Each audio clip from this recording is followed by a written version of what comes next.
Hello guys, last episode में हमने देखा था एलेक्स आंट ली को बचाने की काफी कोशिश करता है, लेकिन ज़ॉम्बी आंट ली को बिल्डिंग से बाहर खींच लेते हैं और उन्हें चबा जाते हैं। आंट ली मर चुकी थी। आंट ली के मरने से गार्डियंस की टीम का एक मेंबर कम हो गया था। अब आगे हमें उस सिटी को दिखाया जाता है। पूरे सिटी में ज़ॉम्बी फैले हुए थे और सभी का निशाना अभी के लिए एक ही बिल्डिंग थी, वही बिल्डिंग जिसके अंदर हमारे गार्डियंस ज़ॉम्बी से बचने के लिए छिपकर बैठे थे। तभी गार्डियंस को एक अनाउंसमेंट सुनाई पड़ती है। बार्मल टेक्नोलॉजी के साथ एक बहुत बड़ा एक्सीडेंट हुआ है। उस एक्सीडेंट की वजह से पूरी सिटी में ज़ॉम्बी फैल चुके हैं और उनका निशाना ह्यूमंस हैं। आपको इन ज़ॉम्बी से बचते हुए 2 घंटे बीत चुके हैं। अब बस 3 घंटे और आपको इनसे छिपना है। 3 घंटों बाद आपको रेस्क्यू टीम आकर बचा लेगी। अभी अनाउंसमेंट खत्म हुई थी, तभी जैक दरवाजे की तरफ मुड़कर देखता है और उसकी रूह कांप उठती है। सभी ज़ॉम्बी मिलकर जोर जोर से दरवाजा खटखटा रहे थे और अब ऐसा लग रहा था कि दरवाजा ज़्यादा देर तक उन्हें नहीं रोक पाएगा। इधर इस सभी इंसिडेंट से मोटू अपने आप के ऊपर का कंट्रोल खो देता है और गुस्से में चिल्लाने लगता है, ये सब जरूर मेरे बिजनेस कॉम्पिटिटर ने किया होगा ताकि वो मुझे मारकर बिजनेस फील्ड में टॉप पर आ जाएं। मोटू गुस्सा कर ही रहा था, तभी उसकी नज़र जैक पर पड़ती है जो अब डर से रोने लगा था।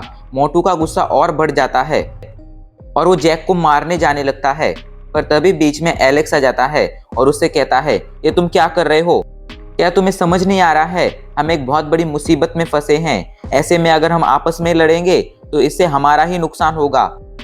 ये सुनकर मोटू शांत हो जाता है और कहता है, मुझे गुस्सा तुम लोगों पर नहीं, मैन गॉड पर आ रहा है। अभी उसने मैन गॉड का नाम लिया ही था, तभी अचानक से उसे कुछ होने लगता है। मोटू अचानक से ही एलेक्स का गला दबाने लगता है। उसे देखकर ऐसा लग रहा था जैसे उसने अपने दिमाग का कंट्रोल खो दिया हो। एलेक्स का अब दम घुटने लगा था और अगले कुछ ही मिनट में वो मरने वाला था, पर तभी जेड मोटू पर गन पॉइंट कर देते हैं और उसे पीछे हटने के लिए कहते हैं। मोटू डर से पीछे हट जाता है। इसके बाद जेड उसे बताते हैं, गलती से भी मैन गॉड का नाम मत लेना। अगर तुम ऐसा करोगे तो तुम्हारे साथ बहुत बुरा होगा। मैन गॉड हमारे माइंड को कंट्रोल कर रहा है और वो हमारे साथ कुछ भी कर सकता है। तभी रोज सभी से कहती है, यहाँ पर रुकने का कोई फायदा नहीं है। रेस्क्यू टीम को आने में भी अभी 3 घंटे लगेंगे। अगर तुम लोगों ने ध्यान से ऑब्जर्व किया हो तो पूरे सिटी में ज़ॉम्बी फैले हुए हैं। इसलिए मुझे लगता है रेस्क्यू टीम हेलीकॉप्टर का यूज कर हमें बचाने की कोशिश करेगी, क्योंकि वही सबसे सेफ तरीका है हमें बचाने का। इसलिए मुझे लगता है हमें अभी के लिए छत पर जाना चाहिए, क्योंकि अगर हम छत पर पहुंच गए तो हमारे बचने के काफ़ी ज़्यादा चांस होंगे। सभी लोग हाँ में सिर हिला देते हैं। एलेक्स जल्दी से जाकर बिल्डिंग के वॉचमैन से कहता है, क्या आप मुझे बता सकते हैं छत पर जाने का रास्ता कहाँ है? ये सुनकर वॉचमैन डर जाता है और उससे पूछता है, तुम कौन हो? एलेक्स चौंक कर पूछता है, मैं कौन हूँ? क्या आपने मुझे पहचाना नहीं? मैं हूँ एलेक्स, 24th फ्लोर पर काम करता है और मुझे डेली ओवर टाइम करना पड़ता है। मेरी ओवर टाइम करते वक्त आपसे भी कई बार मुलाकात हुई है। क्या आप मुझे नहीं पहचान रहे हैं? शायद मैन गॉड ने आपके दिमाग के साथ कुछ किया है।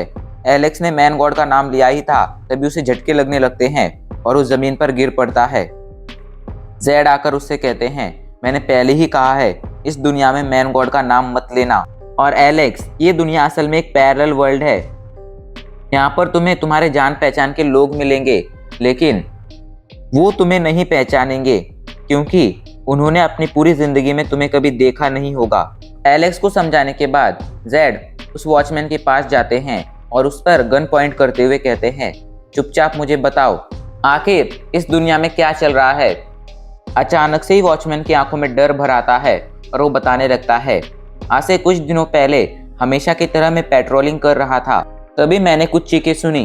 जब मैंने वहां जाकर देखा तो कुछ अजीब से मॉन्स्टर जो देखने में ज़ॉम्बी जैसे थे, वो लोगों के पीछे भाग रहे थे और लोगों को पकड़कर या तो उन्हें मारकर खा जा रहे थे या उन्हें अपने जैसा बना दे रहे थे। तो जेड पूछता है, आखिर ये मॉन्स्टर यहाँ पर आए कैसे? तो वॉचमैन उसे बताने लगता है, ये सब बार्मल टेक्नोलॉजी की वजह से हुआ है। जेड पूछते हैं, आखिर बार्मल टेक्नोलॉजी है क्या और जेड के इसी सवाल के साथ हमारा ये एपिसोड यहीं पर खत्म हो जाता है।